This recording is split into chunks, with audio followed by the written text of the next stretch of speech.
The NCAA Tournament is staying at 68 teams! For this year, anyway. This is Tyler Hansbrough, and you're listening to Locked On Tar Heels. You are Locked On Tar Heels, your daily podcast on the UNC Tar Heels. Part of the Locked On Podcast Network, your team every day. Hey there, what's up? It's Friday, August 8th, 2025. Welcome into the Locked On Tar Heels podcast, the only daily North Carolina show out there. I'm your host, Isaac Schade. You're joining me at the place to get your Tar Heels content every single day. It's all part of the Locked On Podcast Network. Thanks so much for making us your first stop, your first listen or watch to get your Friday and your weekend going the right way. Today's episode is brought to you by FanDuel. Right now, new customers can get $150 in bonus bets when your first $5 bet wins. Want to welcome in all the everydayers, all the members of the Locked On Tar Heels Discord, and of course, our Locked On Tar Heels insiders. Links for both of those groups are in the show notes. Coming up on the show today, great news. The NCAA Tournament is officially staying at 68 teams, but only guaranteed for this year. I'll explain, and of course, fear the inevitable. And then coming up after that, we have a fun crossover with Locked On TCU host Stephen Simcox, starting to get ready for that opening game on Labor Day. We'll do another crossover more specific about the game as we get there, but just kind of a big picture overview today. Stephen hosted that, and so we're going to, I want to share with you a couple segments of that conversation as well. So we'll get to that here in a little bit, but I want to start with the news that broke earlier this week about the NCAA tournament staying at 68. The decision came down on Monday per CBS's Matt Norlander, who we've had on the show here before. It was from a joint Zoom call between the D1 men's and women's basketball committees. Remember, they met earlier this summer separately. This one was actually a joint conversation. And a quote that came from Dan Gavitt said, quote, "Expanding the tournament fields is no longer being contemplated for the 2026 men's and women's basketball championships." Let's pause right there. That's great news, right? Period, full stop. That I do love that. It's coming. It's happening. We can all plan on it being at 68 this year. Biggest three reasons for my money's worth are the logistics. I mean, there's just more of everything, right? It would bring, if you went to 72 or 68 teams, 72 or 76 teams, more sites, more money. We've unpacked those in bigger terms in other moments, but just so many logistics, and you got to get it all in that same time frame that you already have. You can't expand unless you expanded backwards and started the season earlier. Secondly, is the money of it. CBS and Turner, who are the broadcast partners, have no obligation to add more money just because more teams are being added. So really, if that happened, it would dilute the pot and not help. The NCAA is trying to find other methods to up that money should they up the number of teams. For example, like offering alcohol at events or whatever it is to try to offset that, or other outside the box thinking.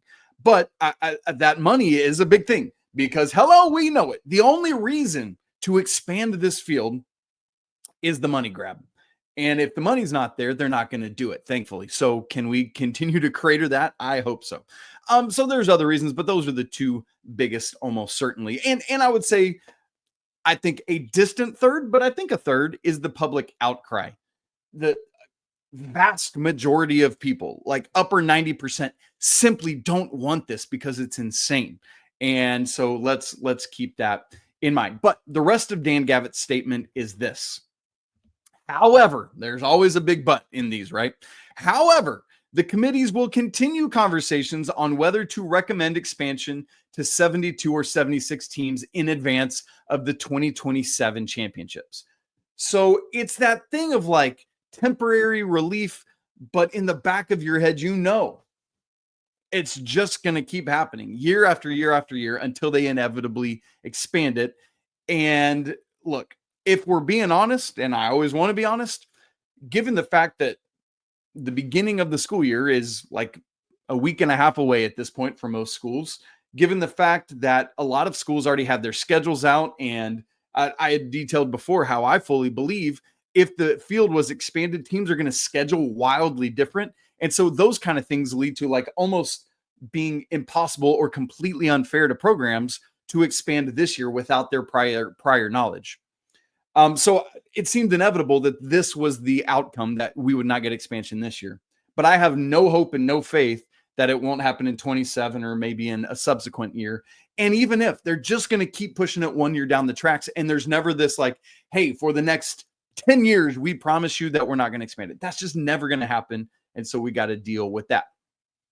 In Matt Norlander's reporting on it, from his conversations inside, he says, quote, as for what to do with 2027 and beyond, because that's the next question. Like, hey, that's great for this year, but what happens beyond now?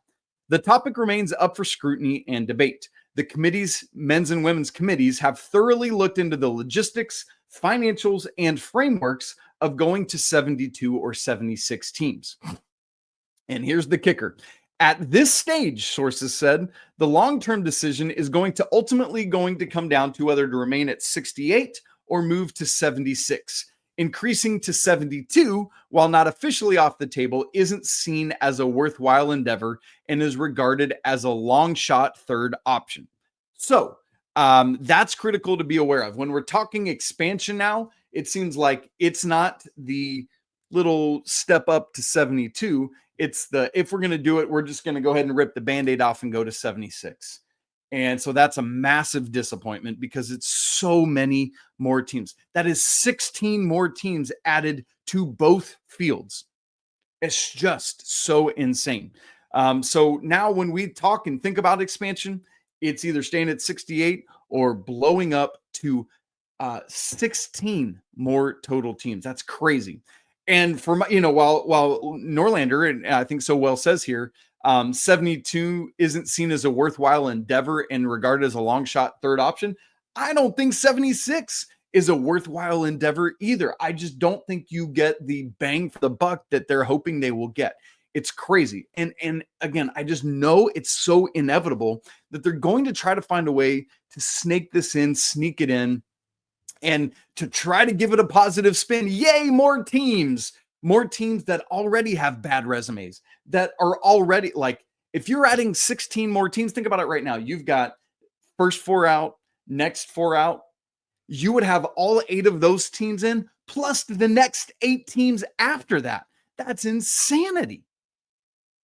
I can't fathom. And I guess technically it would only be 15 more teams because next year we'll have the Pac-12 back. And so we'll go back to 32 auto bids, but still you get the point. 15 more at larges more than we already have. And we're already looking at, well, these resumes aren't great, but let's get them. Like, that's what we're dealing with here. And so it's so crazy and annoying, but it's inevitable. And so do it.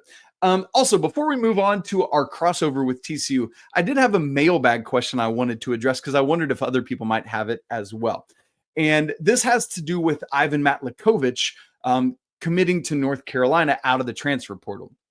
This came from Jeremy Benoit on Twitter, and he asked me, Isaac, with the transfer portal closed, how is the High Point guy able to transfer now? I thought you weren't able to with the portal being closed. This is a great question from Jeremy, and one that I thought maybe other people had as well, so I wanted to address it here today. Excuse me. With the portal, it's not that you have to be committed to your new school by the time the portal closes. It's just that you have to be in the portal by the time it closes. At that point, you're free to sit in limbo of the portal for as long as you want to and commit at any point. You just basically have to be committed by the time school starts so that you can be admitted to the school and on the roster and stuff like that. So that's the differentiator there. It's not about being committed by the time it closes. It's about being in it by the time it closes. And I will also add, in the specific case of High Point players, even once the portal closes, if your coach leaves for any reason at all, whether being fired, whether taking a different job, whether just retiring, whatever it is, every player on that roster who still has eligibility, it triggers a new 30-day transfer portal window for all of those players to go into the portal. So that's another factor in it as well, specific to High Point and other schools that lose their coach. Remember, Coach Alan Huss of High Point has gone off to Creighton to be the coach in waiting there under Greg McDermott. So that's just a couple things to be aware of when it comes to the portal. Again, I thought it was a great question from Jeremy and wanted to go ahead and address it. All right, so great news. tournament staying at 68 teams for this year. We'll see what happens for 27 and beyond. All right, coming up, a TCU crossover with Stephen Simcox, the great host of Locked On TCU. Going to be a super fun conversation looking at big picture offseason stuff with Bill Belichick, starting to get into some of the personnel and all of that. And we'll hit that in just a second. Right after I tell you about FanDuel, y'all, summer sports are in full swing. So whether you're into baseball under the lights or golf on the green or high stakes soccer action, man, FanDuel is the best way to get every game to be more exciting. I mean, look, we're all already following all this action anyway, so let's try to make it all the more engaging by getting in on some action with FanDuel. You can use FanDuel to track your favorite matchups. I love that the app keeps it fresh every day with daily promotions and new fun ways to get in on the action. It's easy to use, it's fast to pay out, and makes even regular season games feel like appointment viewing. So whether you're placing a same game parlay or letting it ride right on into the ninth inning, FanDuel wants to make you always feel like you're part of everything that's going on. We're about to talk Carolina TCU. Frogs favored by 3.5 in this game at FanDuel. That line's been all over the place, but that's where it's at right now. If you think Carolina can either win outright or just stay within that number, man, go ahead and get in on that action. New to FanDuel, new customers like you can bet just $5 and get $150 in bonus bets if that bet wins. Open the FanDuel app today or visit FanDuel.com to get started. That's right, your team every day. It's a crossover edition. Locked On Horned Frogs, Locked On Tar Heels. Isaac Schade in the box next to me. He hosts Locked On Tar Heels. Also hosts Locked On College Basketball with our friend Andy Patton as well. And we're talking about a season opener. We're brought to you today by FanDuel, by the way. We'll tell you later on the show how you can get on the action at FanDuel.com or the FanDuel app. Thank you for making these shows your first listen. And Isaac, I know like traditionally you are a basketball guy at heart. But North Carolina football getting a lot of attention. What has this been like since Bill Belichick took the job and suddenly this team is front and center in the national conversation? That's the weird thing, man. The fact that North Carolina, also great to be together, Simcox, man. This is awesome. Really looking forward to Labor Day. It's going to be great. Dude, it's so weird for North Carolina to be positioned in this way from a football standpoint. Like the whole thing was surreal. Literally, I don't know if you remember, there was this whole lead up where it was like everyone knew it was going to happen, but it wasn't officially being announced. And then finally they announced it on a Wednesday night back in December. The reason I remember is because literally the next morning, my wife and I were surprising our kids with a trip to Disney World. And I was like, I don't have time for this right now. Yeah. But yeah, it's really been odd and strange. And you keep saying like, Bill Belichick is the head coach. Like it's just so weird. Like he had his fall camp started this weekend, and just even like that first press conference, it's like this is really happening. And that's the thing is I just keep saying surreal is the word. Well, let's get this out of the way at the start because I know like you mentioned the lead up. There was the Bible that he basically presented North Carolina with when he was negotiating to get this job. He wrote a book. He was doing a press tour, a lot of attention around his relationship with Jordan Hudson.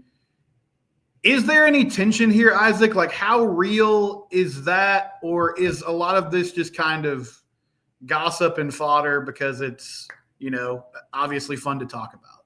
I think it's more the latter, Stephen. It's been great offseason content for the national media and for all sorts of people to look at and discuss. And I think like, let's just remember even back to the Bill Belichick Patriots. Anytime there's anything happening, it's all any of us wanted to talk about. Right. And that has carried on. And so I think that's the thing is it's anytime he steps, hey, Bill Belichick usually walks with his right foot first, but today he started with his left foot. And so like, it's going to be a thing. Right. Mm-hmm. And I recently had incoming linebacker Kamori House on the show and asked him about it. Like, has this been a tough thing for you guys? He's like, no, we just don't even pay attention to it. Mm-hmm. Like we're in it every day and like in the football of it every day. And so all the hoopla of all the media circus of it, we just don't even stick our heads up out of the sand to pay attention to it. It's funny, Stephen, I've joked that Bill Belichick has asked Jordan Hudson to just be crazy all off season so that people aren't paying attention to what's actually happening on the field. That's been my little running joke throughout the off season. But no, ultimately for the players, I don't think it's an issue at all. And honestly, it feels like it's kind of calmed down now as we've gotten closer to actual football happening. Yes, and the football's happening soon. At Media Days, Sonny Dykes was discussing. So a few years ago, TCU opened against Deion Sanders in Colorado, which was also a big lead up. And honestly, Isaac, like they fell flat on their face. They weren't prepared. There was a lot of roster turnover. It was Travis Hunter and Shedeur Sanders coming out party on a national stage. From a roster standpoint, I mean, what do you feel like? Is there going to be some continuity here? Like, how many new faces are they trying to implement? You got new schemes. Do you have a sense of what this team's going to be when they take the field against TCU? Because it's a fascinating question. It really is. No, there is not much continuity. There are 70, not 17, 70 new players on this roster.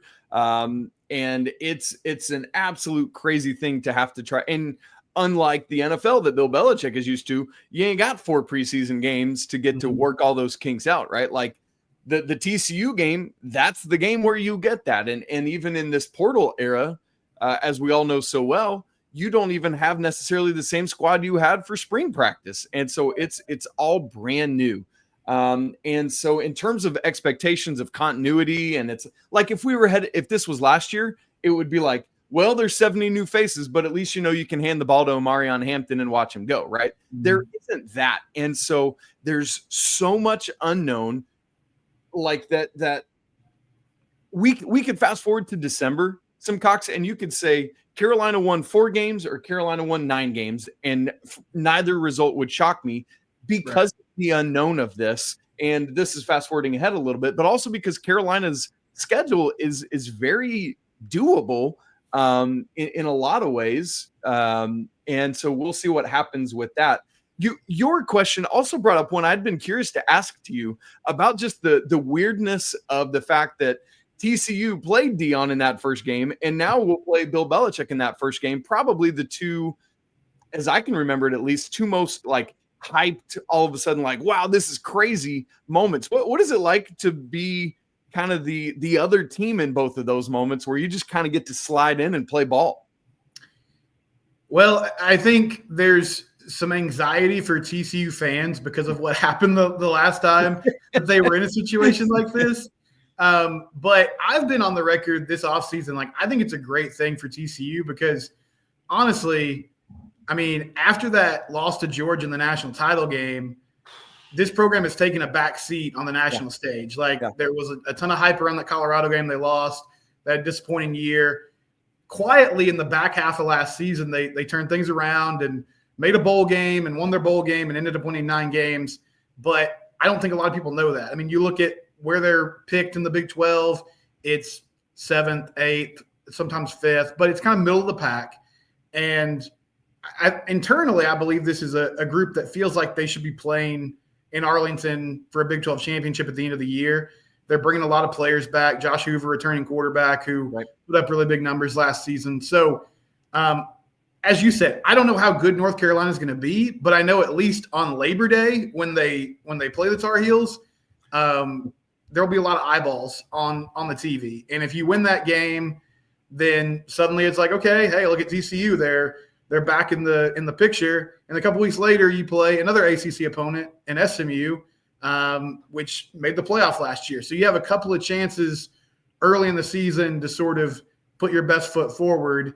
And I feel like they're banking on doing that because they have so many returning players, especially in the transfer portal era. I want to get into your quarterback in segment 2, Gio Lopez from South Alabama. Yeah. But one thing that I brought up too about Belichick, you talk about the football starting and that being like a good thing for everybody. He's got to have a chip on his shoulder, right, Isaac? I mean, he was fired from New England. Like, he was let go, and the NFL basically said, we're not interested. Like, you did your thing. You're amazing. You won all these Super Bowls, but we don't want to deal with that anymore. So this is his chance, right, to show that he's still a really good football mind and a good football coach in the new world of college football. And I think the chip on his shoulder also extends to people saying like, Bill Belichick's not going to be able to do it in college football. He's never going to coach a game at North Carolina. Like, I think all of that, he's just internalized, right? And been like, all right, cool. That's fine. But yeah, I think he's very much playing with a chip on his shoulder. But at the same time is thinking like, I mean, if you're a competitor, you don't want to lose any football games, but you also recognize like, hey, we're behind the 8 ball in a lot of ways, right? Like he started after the portal was already open, right? They're really, it's been a lot to get this roster put together. And so I think he also is very realistic about what's possible in year one here, but also knowing in the portal era, heck, you can turn it around in one offseason and get trucking. So I think to your question, the thing is, can the Belichick way of doing things, the almost going back to basketball, the John Wooden level of obsessiveness with details, can that win out in college football where teams often find themselves doing little things wrong and costing themselves football game? Can Carolina be that level of discipline and detailed to win things even in a year where they weren't fully able to get all the recruiting and prep that they needed to? When we come back, 2 quarterbacks that might be some of the best kept secrets in the country. We'll discuss that here on a crossover edition of Locked on Horned Frogs, Locked on Tar Heels.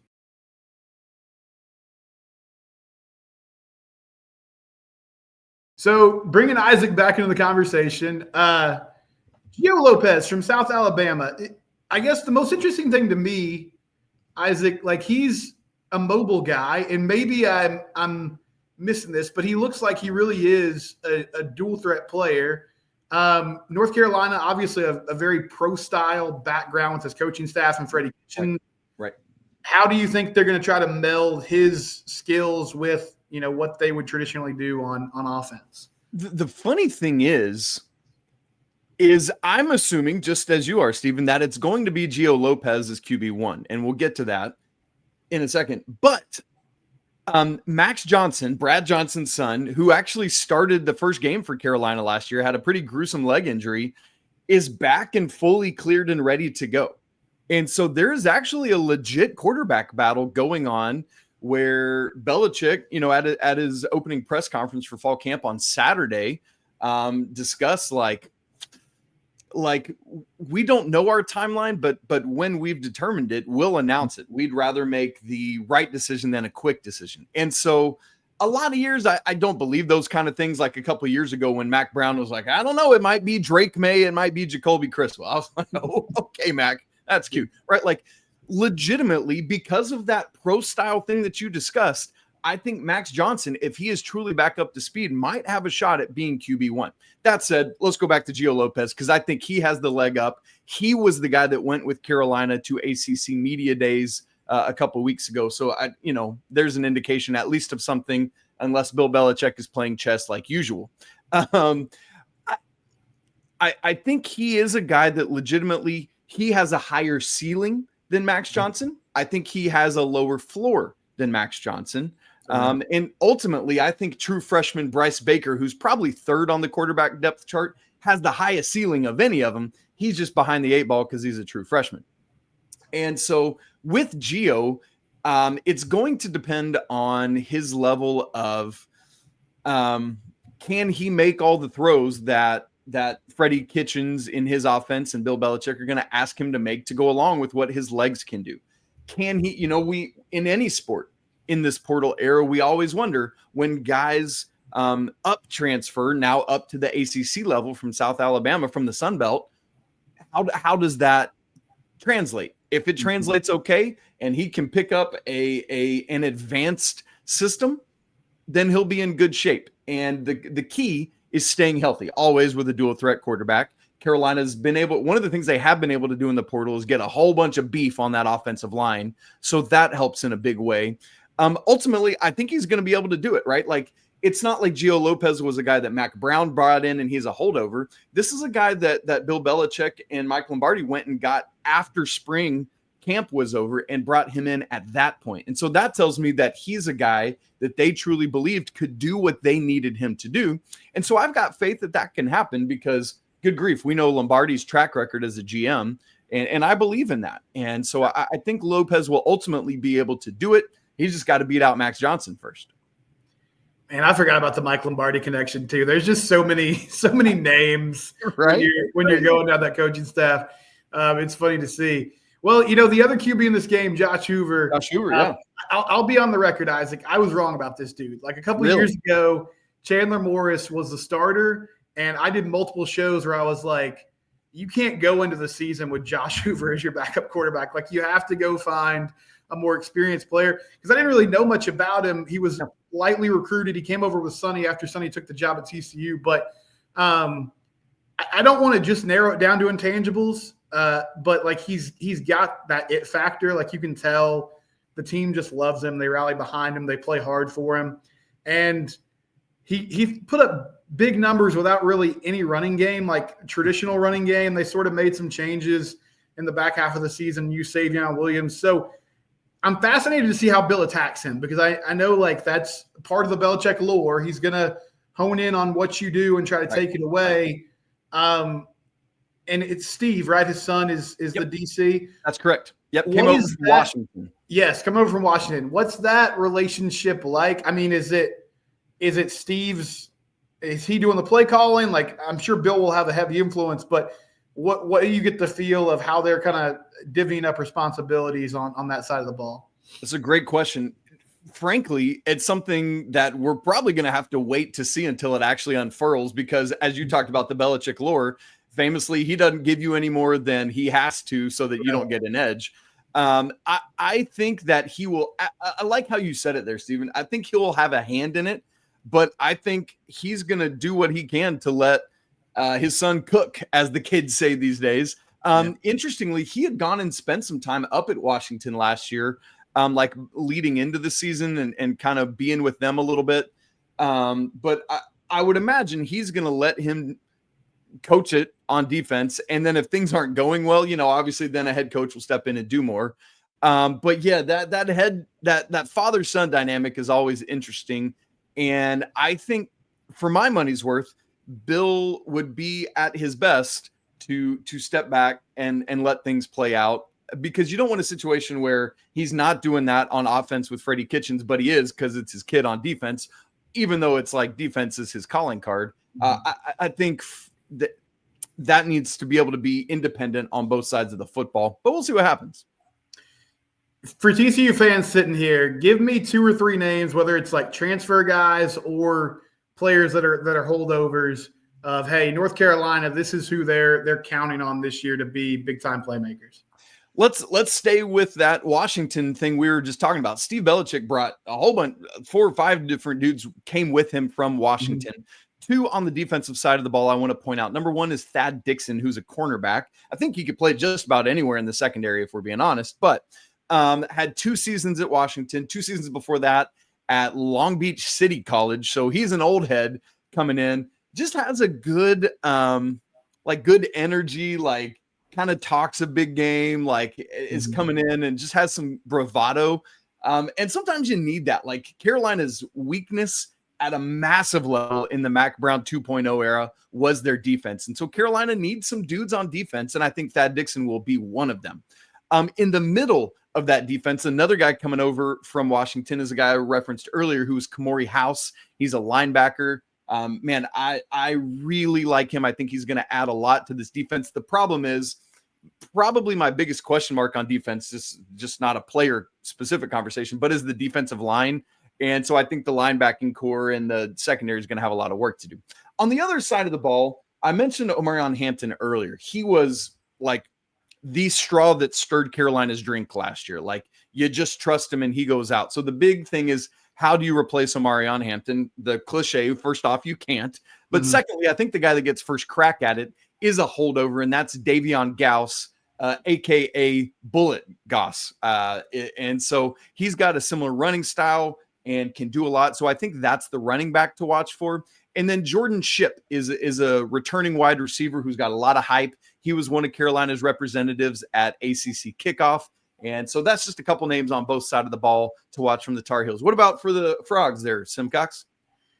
So at receiver, Eric McAllister, who was a transfer from Boise State a couple off seasons ago, and Jack Besh and Davion Williams got so many headlines last year at receiver that I remember when I was looking through like stats and stuff, getting ready for this incoming year. I was like, yeah, Eric had a nice year, and then I looked and I was like, wait, he had 700 yards receiving. Like I had no idea that he was that productive.